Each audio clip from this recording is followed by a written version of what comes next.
ಸಚಿವ ಸಂಪುಟಕ್ಕೆ major surgery ಆಗುವಂತ ಎಲ್ಲಾ ಸುಳಿವು ಸಿಗ್ತಾ ಇದೆ. ಇಷ್ಟು ದಿನಗಳ ಕಾಲ ಸಚಿವ ಸಂಪುಟ ವಿಚಾರ ಮುನ್ನೆಲೆಗೆ ಬಂದಿರಲಿಲ್ಲ. ಈಗ ಮತ್ತೊಮ್ಮೆ ಮುನ್ನೆಲೆಗೆ ಬಂದಿದೆ. ಬಿಹಾರ ಫಲಿತಾಂಶದ ಬಳಿಕ ಸಂಪುಟ ಪುನರಚನೆ ಆಗೋದು ಪಕ್ಕಾ ಅಂತ ಹೇಳಲಾಗ್ತಾ ಇದೆ. 15ಕ್ಕೂ ಹೆಚ್ಚು ಸಚಿವರನ್ನ ಕೈಬಿಡುವಂತಹ ಪ್ಲಾನ್ ನಲ್ಲಿ ಸಿಎಂ ಇದ್ದಾರೆ ಅಂತ ತಿಳಿದು ಬರ್ತಾ ಇದೆ. ಸಚಿವರನ್ನ ಕೈಬಿಟ್ಟು ಹೊಸ ತಂಡ ಸಿದ್ಧಪಡಿಸುವಂತ ಸಾಧ್ಯತೆ ದಟ್ಟವಾಗಿದೆ. ಈಗಾಗಲೇ ಹೈಕಮಾಂಡ್ ಮಟ್ಟದಲ್ಲಿ ಈ ಬಗ್ಗೆ ಮಾತುಕತೆ ಚರ್ಚೆಗಳು ಕೂಡ ಈಗಾಗಲೇ ಆಗಿದೆ ಅಂತ ಹೇಳ್ತಾರಾಗ್ತಿದೆ. ಸಂಪುಟ ಪುನರಚನೆ ಮೂಲಕ ಸಂದೇಶದ ಲೆಕ್ಕಾಚಾರಗಳು ಕೂಡ ಜೋರಾಗಿ ನಡೀತಾ ಇದೆ.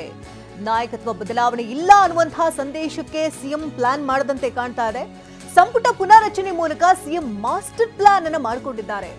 ಈಗಾಗಲೇ ಕೆಸಿ ವೇಣುಗೋಪಾಲ್ ಜೊತೆ ಸಿಎಂ ಚರ್ಚೆಯನ್ನ ಮಾಡಿದ್ದು, ರಾಹುಲ್ ಜೊತೆ ಚರ್ಚಿಸುವುದಾಗಿ ಸಿಎಂ ಕೂಡ ತಿಳಿಸಿದ್ದಾರೆ. ಇನ್ನು ಬಿಹಾರ ಚುನಾವಣೆ ಬಳಿಕ ಚರ್ಚೆ ಮಾಡೋದಕ್ಕೆ ಸಿಎಂ ಸಿದ್ಧತೆಯನ್ನ ಮಾಡಿಕೊಂಡಿದ್ದಾರೆ. ಸಚಿವರಿಗೆ ಔತಣ ಕೂಟವನ್ನ ಸಿದ್ದರಾಮಯ್ಯ ಏರ್ಪಡಿಸಿದ್ದಾರೆ. ಅಕ್ಟೋಬರ್ 13ನೇ ತಾರೀಕಿನಂದು ಔತಣ ಕೂಟವನ್ನ ಸಿಎಂ ಆಯೋಜನೆ ಮಾಡಿದ್ದಾರೆ. ಕ್ಯಾಬಿನೆಟ್ ಸರ್ಜರಿಗೂ ಮುನ್ನವೇ ಎಲ್ಲರನ್ನ ತಮ್ಮ ಬದಿಗೆ ತೆಗೆದುಕೊಳ್ಳುವಂತಹ ನಿಟ್ಟಿನಲ್ಲಿ ಔತಣ ಕೂಟದ ವ್ಯವಸ್ಥೆಯನ್ನ ಮಾಡಿದ್ದಾರೆ.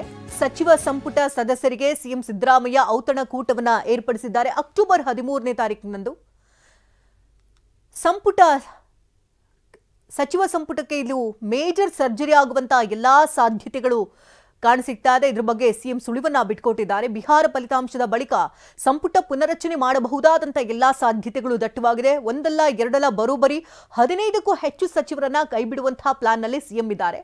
ಹಾಗಾಗಿ ಯಾರಿಗೆ ಈ ಸಂದರ್ಭದಲ್ಲಿ ಸಿಹಿ ಸಿಗುತ್ತೆ, ಯಾರಿಗೆ ಕಹಿ ಉಣಿಸಲಾಗುತ್ತೆ, ಯಾರನ್ನ ತಮ್ಮ ಜೊತೆನಲ್ಲಿ ಇಟ್ಕೊಳ್ತಾರೆ, ಯಾರನ್ನ ಕೈ ಬಿಡ್ತಾರೆ ಅನ್ನುವಂತ ಲೆಕ್ಕಾಚಾರಗಳು ಕೂಡ ಈಗಾಗಲೇ ಜೋರಾಗಿ ನಡೀತಾ ಇದೆ.